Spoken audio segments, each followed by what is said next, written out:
Grace. Tumigil ka. William, nakita siya ni Nanay.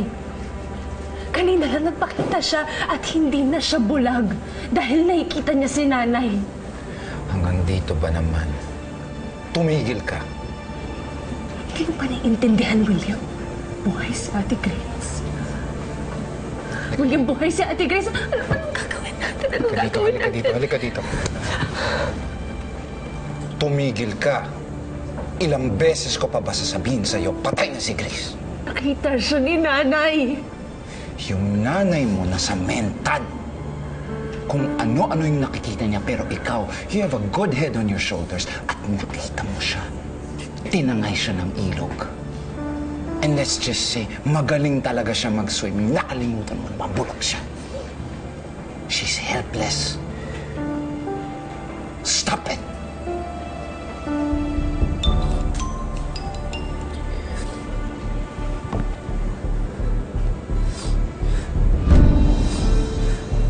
Check ko to, ah.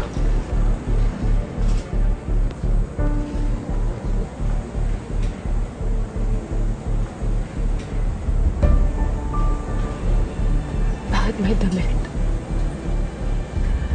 Saan ang galing yan?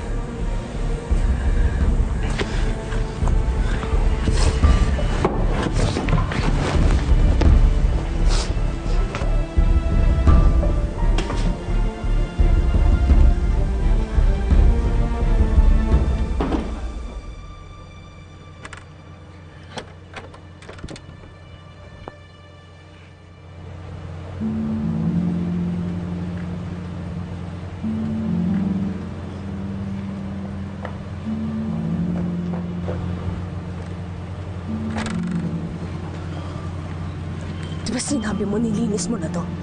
Yun nga yung ginawa ko. Eh ano to, William? Ano to? Hindi ko alam, but it looks like real blood. Yes, and it looks like damit yan ni Ate Grace. Shari, hindi yun yung suot ni Grace nung isang araw. Don't you get it? May nananakot sa akin. Meron nga. William, si Ate Grace, tinatakot niya tayo. Shut up. William, siya yung naglagay niya.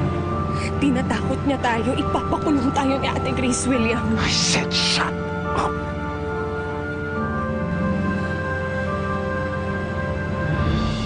Natatakot na sila, Diana.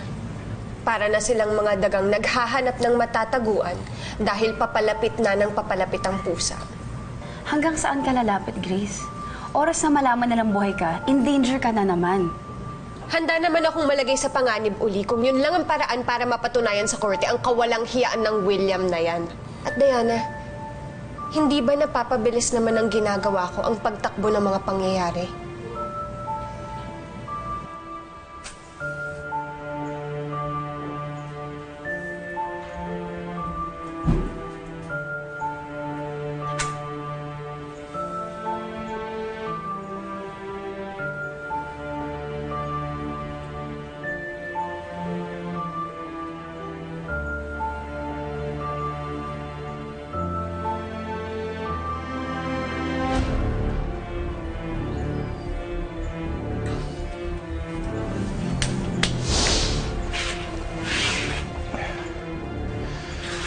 Kung sino man ang gumawa nito, hindi nila ako matatakot, Shari. I won't have them playing games with me.